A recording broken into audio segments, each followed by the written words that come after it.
Now, many of us have taken a journey inside ourselves, sometimes going back to past moments, which kind of predates our future, predicts it. Only by going back to those past moments, isolating the little traumas accumulated there, little and big, do we come forward out of those experiences in a different way than we have before. We kind of let go of our slavery to them because we see them from a different perspective. When we understand the unusual, the cruel, the trying times, sometimes are our most awakening moments, where they give us the motivation to move beyond the fear, though fear we must for quite a while, as we take into ourselves these horrific experiences, then learn to grow beyond them. They seem to be a built-in part of this life, this fallen life, if you will, this life we live here on earth, these experiences that are past us now. But those that create fears right here in the present moment, protections that we have to surround ourselves with, keep ourselves sheltered.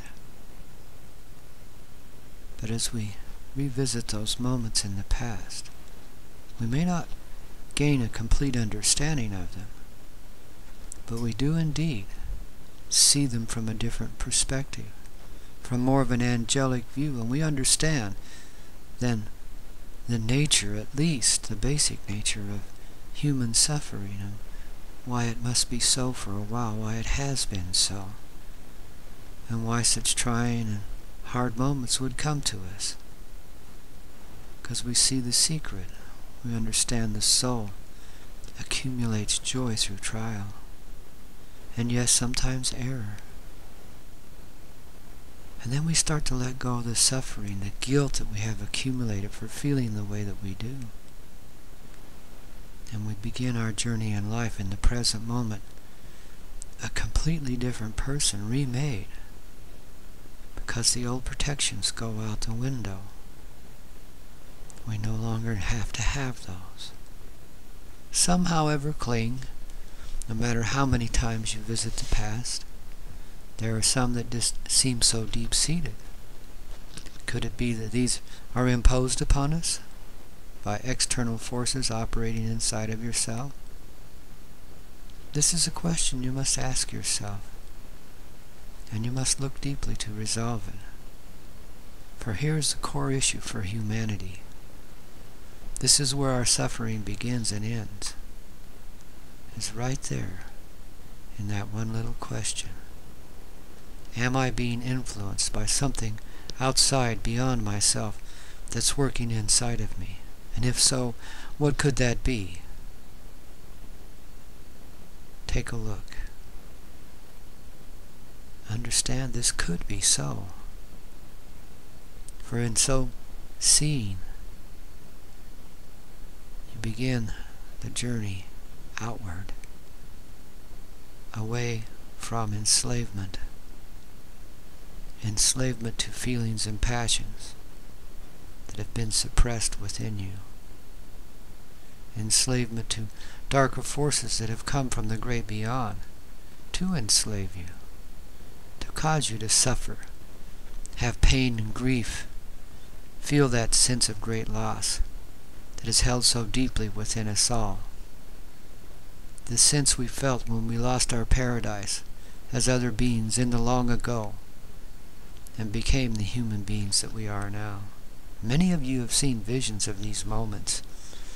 Many of you know, then, at least in a metaphorical sense, of the originations of such an invasion, if you will,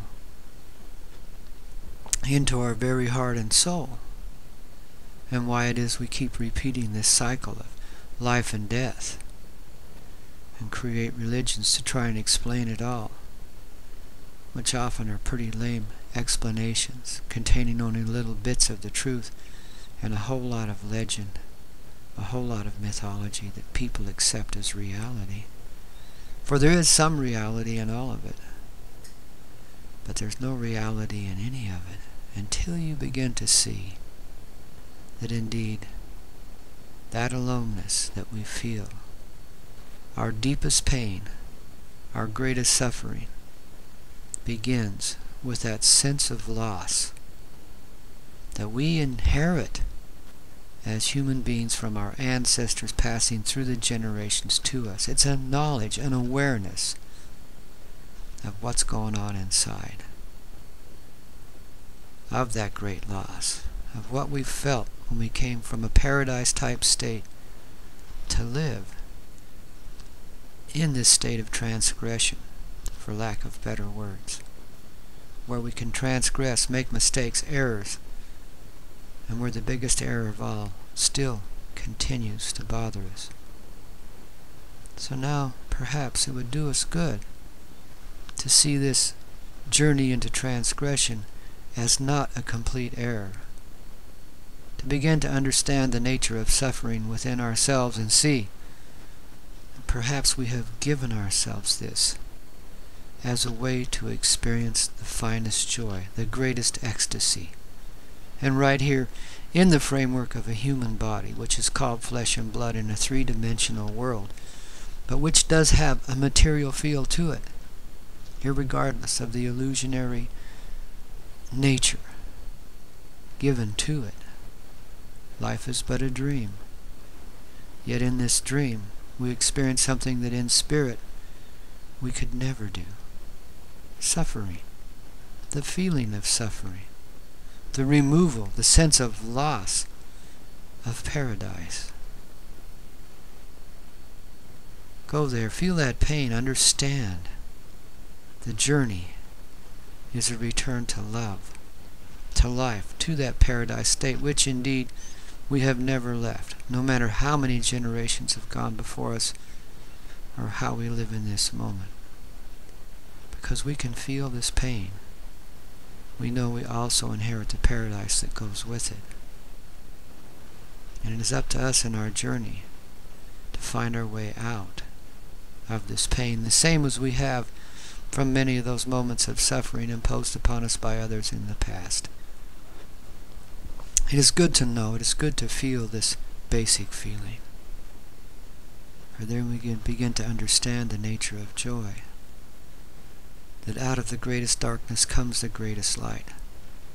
Out of the deepest pain, the greatest suffering, comes the greatest joy, and that ecstatic experience that we all know is coming to us when finally we find that reunion of heart, that gathering together with ourselves, the person that we truthfully are, the person that has passed through these generations, knows the beginning and the end, the suffering and the reward.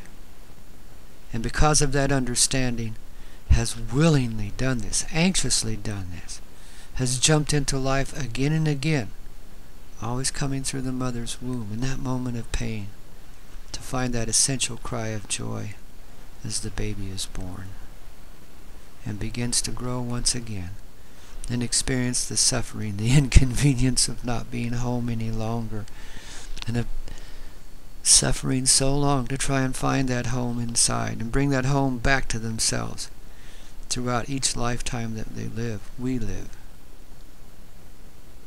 Understanding this is the key to completing our journey in suffering and bringing ourselves back to paradise.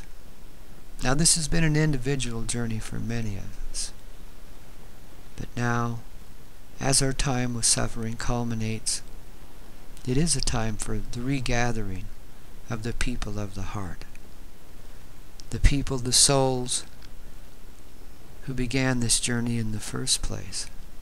So this is a call, an awakening call, and not just to awakening, but a call to all those who feel this journey in their heart, who know the reality of that moment of loss.